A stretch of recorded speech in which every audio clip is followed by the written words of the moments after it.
What's up everyone? Welcome back to the channel guys. This time it is the Death Dealer. Pretty much he is the melee version of the Death Dancer. Using two weapons. Let's get into this guys. Alright, let's start with the stats. Vigor is at 50, so let's unequip this so you can see the stats clearly.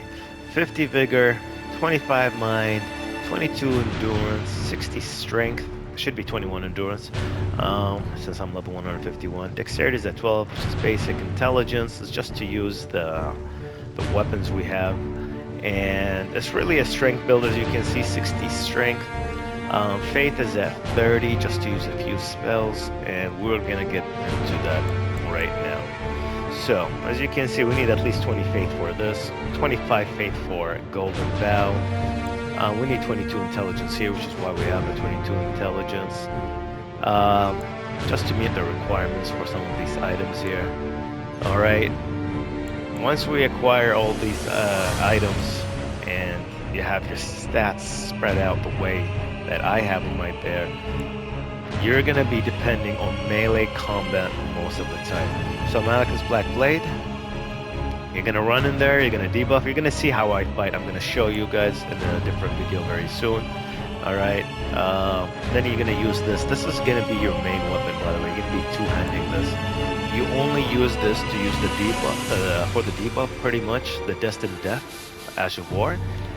And then you use this Ash of War and you just try to stack as much as you can, a frost build up. That's the whole point. Now, I am using all these items here because, as you can see, I am at heavy load without Radagon's Sword Seal, so I have to use that. And for the Flask Wondrous Physic, of course, more strength and a bit more defenses, because this is a pretty much mainly melee. You can become a hybrid. I will show you some of my favorite spells to add here, but the way I have it right now is the simplest form and the cleanest form, and the form that I like, because it forces me to depend on my swords more than my spells, as this is a Death Knight, not the Death Dancer, for me to be depending on spells more than anything else. It's pretty much 75% melee, if not more, and like a little bit of spells. So I'm just gonna get into the spells now, show you what I'm talking about. Let's talk about first this. Alright, these are the main two you want. Now, I would go for this, switch it out with the Opalian Hearts here, if you want to be more offensive. Or if you want to be a bit more defensive, you can have this instead of this one, pretty much, the crystal, what was it called? The strength, not crystal tier.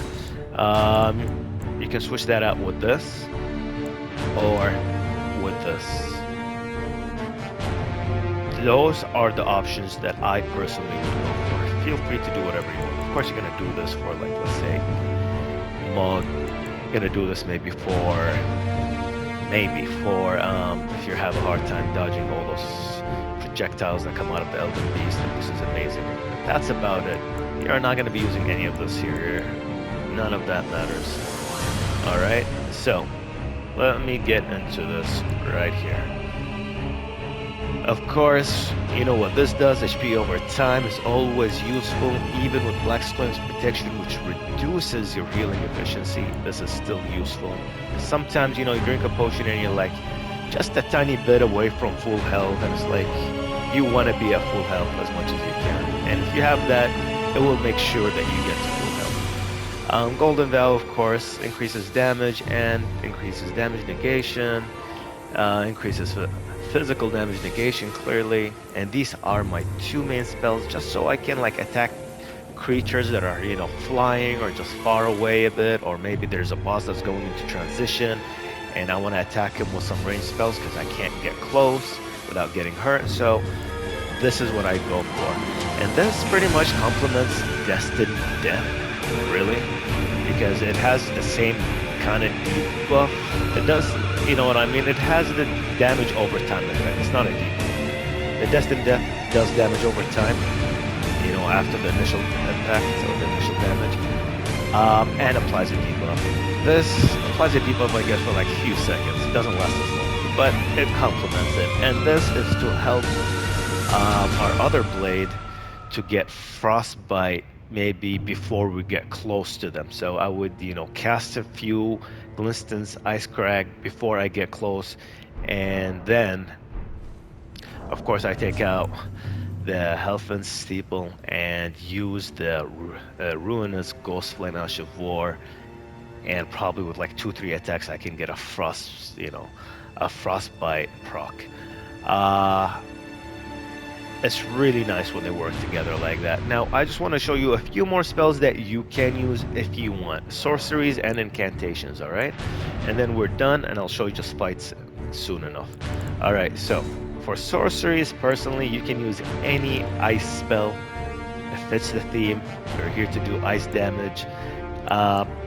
You can use this if you want. I mean, it kind of fits the theme, but at the same time, like, I personally wouldn't waste my mana on it because it does not cause frost buildup. If it did, I would definitely have it instead of the Glinstons Ice Crag. But for now, it will be the Glinston Ice Crag because it does give you frost buildup. And like I told you, you can use it from afar before you get in. Rock Sling and all this, like, I personally wouldn't use anything here. I wouldn't use anything else, personally speaking. Alright, from the spells here. So just Frost, and that's about it, really. And this, because it fits the theme. I don't want to, just throw on any spell. You can use Ancient Dragon Lightning Strike. You can use Burn of Flame, and you can use Gorang's Beast Claw. Personally, those are the 3 spells, or incantations rather, that I would add if I wanted to add more, to my artillery here. And from the sorceries, it's pretty much just any of these. I mean, you can go for this here. Kind of fits the theme, I guess, but I wouldn't personally go for it. Personally, I would just have those spells because this is a melee build. You are not depending on your spells, so your spells are there just to complement your melee attacks to help you out of them. That's it. So keep that in mind. But you do have options if you're stuck on a big boss. You can use this. Why not? It's a beautiful spell. Red lightning coming out of a Death Knight kind of fits the theme. Fire also coming out of a Death Knight. Physical damage out of a Death Knight all fits the theme. But again, use them situationally. Let's just put it that way. All right. Anyways, guys, I'm done for now. So I'll see you in a few more minutes with me killing a bunch of creatures. So see you then, guys. Take care and BRB. And I'm back, everyone. So I'm gonna briefly talk about all the little fights I'm gonna go through here. This one, I'm pretty much sticking to mainly melee, just to show you the different variations you can have for this build. This is probably like the purest form, and this is the form that I would go for. You would have to time all of your attacks because you have no poise. You are wearing cloth. It would have been nice if we could afford to wear something heavier, but you can if you're willing to put on Arsenal Jar, I think it's called, one that increases your equip load like massively. So it's up to you.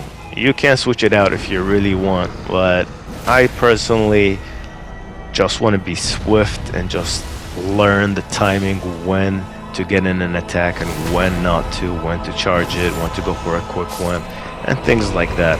I've done melee builds before with heavy weapons, like colossal weapons, so like this is not new to me. And this is how I enjoy this build. This is how I personally would play it.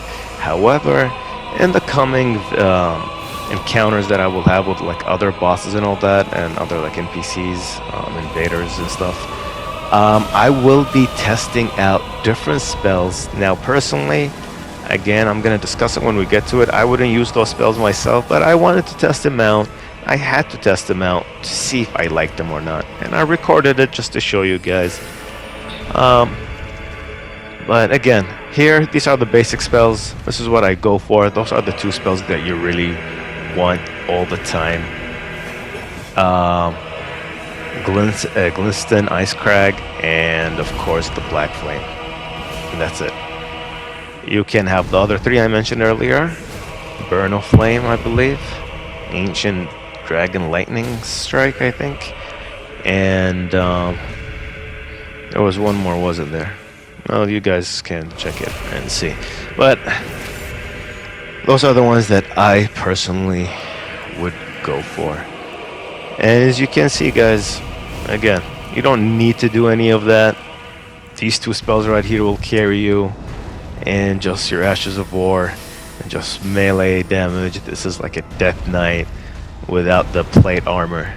I mean, you can have plate armor if you really wanted to. We can. You're just gonna have to sacrifice some talismans for it. That's all. As you can see here, I'm just like playing around with him. I wanted to kill him with this Ash of War, which doesn't do too much damage. I mean, he is like an ice creature, so I'm expecting that. And here, guys, Millicent invades me, and again, like, I just test things out. Here I use, I believe, what spell, which sorcery was I going for? Yeah, the Meteorite, or Rock Sling, sorry. Rock Sling. So, like, I was testing out Gravity. I don't know if Gravity really fits the theme of this guy, honestly. I feel like melee, such as Garanks, and maybe just like Black Flame, and maybe Scouring Black Flame would fit in here. And that's about it. Honestly, like, I would not go for anything else. Like, even the Lightning, like, it fits, it goes with the theme, but like, it's not really my personal favorite. Ice Crack doesn't really fit, but it does help. And you are supposed to be casting, you know, you are supposed to be depending on Frostbite build up and just getting your Frostbite procs and all that. I don't know why I pulled out a Rock Sling here. I just wanted to test it out. Again, Night Maiden's Mist, same thing, just testing it out. Personally, I would not use it though. So again, not because you see me using it here, it means that it's a good idea to use it. You can if you want, if you're really good at using those spells and you want to utilize them, then go right ahead, but it doesn't matter. And here I forgot that I have no poise again, and like, he's faster than me and no poise. It was all over. So I'm like, you know, I'm just gonna go for a normal, let's screw this. And then this is the longest battle here, oh boy. So yeah, this one, as you guys can see, I'm going to be doing a lot of little damage, a lot of it, because you have to do a lot of little damage to kill the creature. But do not forget, like, my weapons are like slashing weapons, and it's just not the best thing to use against him, honestly. As you can see, I'm barely doing damage here. So this is not the best boss to fight if I want to, you know, showcase how powerful this build is. But do not forget, this is NG plus 5. I'm only level 150. And most people are level 200 and like NG plus 2, or as soon as they enter like NG plus anything. Some of them are even 200 in like brand new games, and I understand that. Like, I didn't do that personally, even on my first playthrough. I'm like, I rather use summons if I'm struggling, because I feel like I want it to PvP, and I think I am going to start doing that pretty soon, guys. But not like really soon. I don't know. I want to do a few more build guides. I want to reach like 10 different build guides before I start trying out some PvP build guides. I want to have at least 10 PvE build guides out there. And then we can focus on everything else that, you know, concerns this game. I might even go into lore one day and stuff like that. I don't know. We'll see. Lore is just takes a lot, and I don't know. Sometimes it's interesting. Sometimes it feels like, yeah, it doesn't really matter. But anyways, guys, as you can see here, I'm taking damage as long as you keep reapplying your Golden Vow and Black Flame's protection. You should be alright. I mean, you have a decent amount of vigor. That's about it. I try staggering him with Rock Sling. I don't know what else. And I just test things out. And as you can see, I'm taking a lot of hits. Almost kills me there. Look at that. Bam. Holy crap, that was so close. But I survived it, and I get back in there, and you'll see what I do. Anyways, there's not much else to say. There's everything else for you to see, but not much else for me to say. As you can see, I staggered him here just trying to use the rock sling, which is the whole point of me having rock sling. To stagger like bigger enemies from afar. I don't know if there's any better spell for it than that, but it doesn't matter. You do not need it. You do not need it. This is a melee build, guys. I'm just testing things out, showing you what you can use with it, if you would like. Anyways, guys, I'm gonna end it here. I'm gonna stop talking. I'm gonna let you watch the rest of the fight. And it's a long one because I do not know this boss fight. Alright, I barely fight this boss. And apparently, like, you know, my weapons do not perform very well against his goddamn rocky body. So, yeah, keep that in mind. Anyways, guys, I hope you enjoyed the Death Dealer, the melee version of Death Dancer. And we're gonna have polls for you guys to vote on and all that, and we'll see if you like any of the recent ones. Maybe I can make a build guide for one of you, for one of them, for NG+6. So that should be interesting, guys. Anyways, again, I'm gonna end it here. There are like only 2 minutes left in the fight, so just enjoy it, and I'll catch you all in the next episode. Take care, everyone, and peace.